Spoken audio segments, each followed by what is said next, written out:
Welcome to citizens pulse. నేను మీ రాజేష్.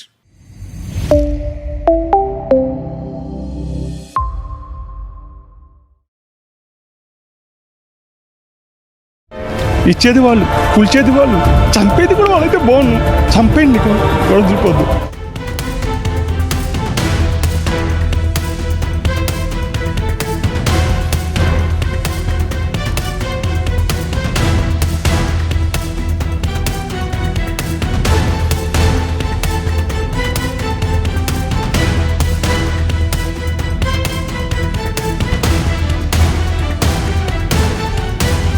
ప్రస్తుతం హైడ్రా మిగిల్చినటువంటి గాయాలు ఒకసారి ఇంకా తొలుస్తూ ఉన్నాయి. 2 ఏళ్ల క్రితం మనం అమీన్పూర్లో పెద్ద ఎత్తున 22 విల్లాలు ఆనాడు హైడ్రా పెద్ద ఎత్తున నేలమట్టం చేసినటువంటి స్పాట్లో మనం ఉన్నాం. సో ఇదే అమీన్పూర్లో వెనకాల కనిపిస్తున్నటువంటి ప్లేస్లోనే హైడ్రా పెద్ద ఎత్తున విల్లాలను నేలమట్టం చేసినటువంటి పరిస్థితి. ఆ డెబ్రిస్ కూడా తీసేసి కేవలం ఆ యొక్క ఇటుక గాయాలను మాత్రమే అక్కడ చిత్రాలు మిగిల్చినటువంటి పరిస్థితి.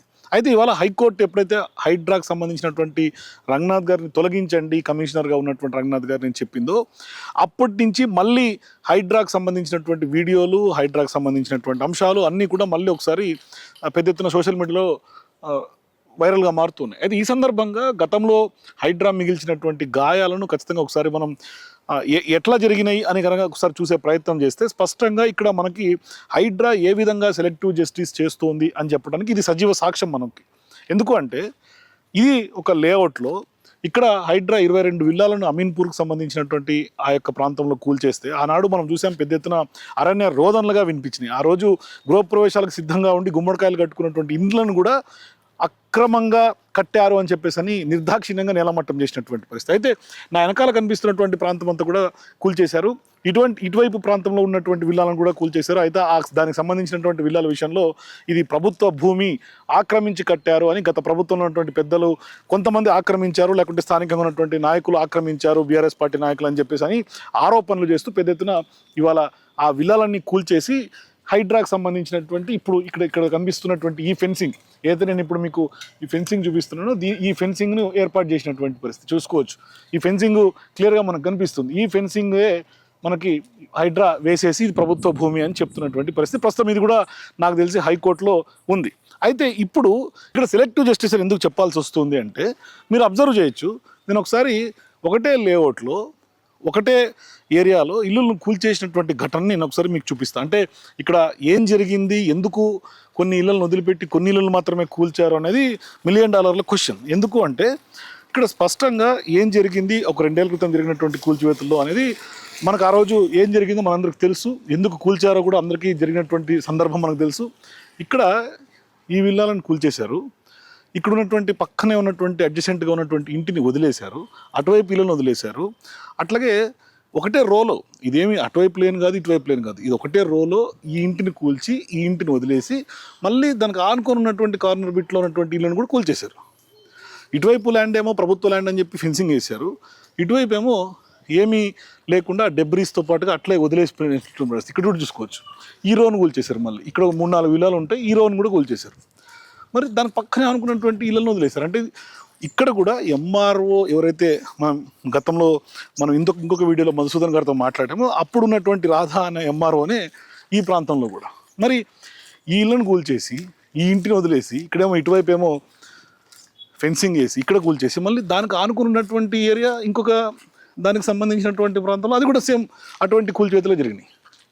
అంటే కొన్ని ఇళ్ళను వదిలేసి కొన్ని ఇళ్ళను కూల్చేసి ఇట్లా సెలెక్టివ్ జస్టిస్ చేసినటువంటి పరిస్థితి మనకి ఇక్కడ ఇది సజీవ సాక్ష్యంగా నిలబడుతుంది. ఖచ్చితంగా ఎంత మేర హైడ్రా విధ్వంసం చేసి ఇక్కడ మనకు స్పష్టంగా కనిపిస్తుంది. చూడండి, ఈ విల్లా కూల్చేశారు, ఇక్కడ ఉన్నటువంటి ఇళ్ళను కూల్చేశారు. ఇట్లా మధ్యలో ఇళ్ళను వదిలేసి ఒకటే రోలో ఉన్నటువంటి ఇళ్ళను వదిలేసి కొన్ని ఇళ్ళను కూల్చేసి ఇంకొన్ని ఏమో మొత్తం వరుసకు వరుసే చూసుకోవచ్చు. ఇక్కడ నేను చూపించేది మొత్తం వరుసకు వరుస ఇళ్ళన్నింటినీ కూడా వరుసపెట్టి కూల్చేసి అక్కడ ఫెన్సింగ్ ఏర్పాటు చేసినటువంటి పరిస్థితి. మళ్ళీ ఈ మూల ప్లే స్కూల్ ఉంది, దాన్ని అట్లాగే వదిలేశారు. మరి వాస్తవం ఏంటి, అసలు ప్రభుత్వం సంబంధించినటువంటి లేఅవుట్లు ఏంటి, అసలు నిజంగా ఈ ప్రభుత్వ భూమే లేకుంటే కోర్టు కంటెంప్ట్ ఉన్న కేసుల్లో కూడా ఇవాళ ఇన్వాల్వ్ అయి కూలుస్తున్నటువంటి సందర్భాలు ఉన్నాయి. ఖచ్చితంగా ఇది కంటెంప్ట్ ఆఫ్ ది కోర్ట్ అవుతుందని తెలిసి కూడా స్టేటస్కో ఉన్నటువంటి వాటిని కూడా ఎన్నో బిల్డింగ్లను కూల్చేసినటువంటి దాఖలాలు ఇందాక మనం చూసాం.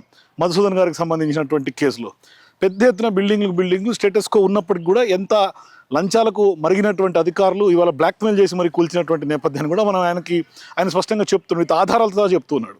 సో ఇంత భారీ స్థాయిలో ఇక్కడ కూల్చివేతలు 2 ఏళ్ల క్రితం జరిగింది. మరి ఇక్కడ కూడా ఏ సందర్భంగా ఎందుకు ఇక్కడ ఈ ల్యాండ్లు కొన్ని ఇళ్లను వదిలేసి కొన్ని ఇళ్లను కూల్చారు, ఎట్లా సెలెక్టివ్ జస్టిస్ జరిగింది, అట్లాగే హైడ్రా ఎంత మేరకు హైదరాబాద్ నగరంలో విధ్వంసం జరిగింది, ఈ విధ్వంసం జరిగిన తర్వాత ఇన్ని భారీ స్థాయిలో కూల్చివేతలు జరిగిన తర్వాత మాత్రమే పెద్ద ఎత్తున రియల్ ఎస్టేట్ ఒక్కసారిగా కుప్పకూలిపోయింది. ఇప్పటికి కూడా ఇంకా తేరుకోలేనటువంటి పరిస్థితి హైదరాబాద్ రియల్ ఎస్టేట్. సో ఇవన్నీ చూసిన తర్వాత నిజంగా ఇవాళ హైకోర్టు తీసిపడేయండి రంగనాథ్ గారిని అని చెప్పినప్పటికీ కూడా రేవంత్ రెడ్డి గారు హైడ్రా రంగనాథ్ గారికి సపోర్ట్ చేస్తున్నటువంటి పరిస్థితి. అంటే కుంటల్ని కాపాడుతోంది, ప్రభుత్వ భూముల్ని కాపాడుతోంది, లేదంటే కనుక నాలాలని కాపాడుతోంది అని చెప్తున్నటువంటి నేపథ్యంలో డివిజన్కి వెళ్ళే ఆలోచన కూడా ఇవాళ రేవంత్ రెడ్డి గారు ఆప్షన్స్ ఎవాల్యుయేట్ చేస్తారు. మరోవైపు ఆయన ఏం చెప్తున్నారు, గతంలో 4,000కు సంబంధించినటువంటి కంటెంప్ట్ కేసులు ఉండే, మరి ఇవాళ కేవలం 63 కదా అని చెప్పి కంపేర్ చేస్తున్నటువంటి పరిస్థితి. కానీ ఇవాళ బాధితులుగా ఈ విల్లాలకు సంబంధించినటువంటి ఓనర్లు అందరూ ఈఎంఐలు ఇప్పటికి కూడా స్టిల్ కడుతున్నారు. నేను చాలామంది ఓనర్లతో మాట్లాడినా స్టిల్ ఇప్పటికి కూడా కొనుక్కున్నటువంటి వాళ్ళందరూ కూడా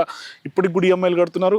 ఆ శిథిలాల గాయాలు ఇప్పటికి కూడా ఇంకా వాళ్ళ మైండ్లను తొలుస్తూనే ఉన్నాయి. మెంటల్ ఎగోనికి గురయ్యారు. తర్వాత ఫినాన్షియల్గా పూర్తి స్థాయిలో వాళ్ళందరూ కూడా కుబేర్ అయిపోతున్నటువంటి పరిస్థితులు మనకు కనిపిస్తాయి. అంటే ఒక ఇంటిని ఖచ్చితంగా కొనాలంటే ఎంతో కొన్ని ఏళ్ళు వాళ్ళు శ్రమించి ఆ శ్రమను దాంట్లో ఇన్వెస్ట్ చేసి ఉంటారు. ఆ ఇన్వెస్ట్మెంట్ని మొత్తం ఒక్కసారిగా నేలపాలు చేసినటువంటి పరిస్థితి.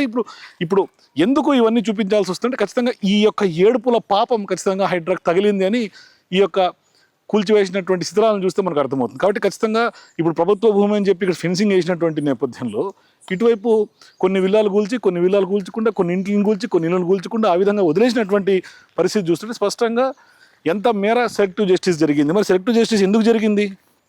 మరి ఈ భూమి ఒకటే రోలో ఒక దగ్గర కూల్చివేత కారణాలు ఏంటి, కూల్చివేయకుండా కొన్ని బిల్డింగ్లను వదిలేయడం గల కారణాలు ఏంటి? మరి ఇవి ఖచ్చితంగా సమాధానం చెప్పాల్సినటువంటి అవసరం ఉంటుంది. అది రంగనాథ్ గారైనా లేకుంటే స్థానికంగా ఉన్నటువంటి రెవెన్యూ అధికారులైనా ఇప్పుడున్నటువంటి ప్రభుత్వంలో ఉన్నటువంటి పెద్దలు కూడా చెప్పాలి వాస్తవానికి ఇక్కడ ఏం జరిగింది, ఎందుకు ఇవి కూల్చారు, ఎందుకు ఇవి వదిలేశారు అనేది. ఇంకా కొంత విడ్డూరం ఏంటంటే కొన్ని ఏరియాల్లో మళ్ళీ కన్స్ట్రక్షన్స్ కూడా కొన్ని జరుగుతున్నటువంటి పరిస్థితి.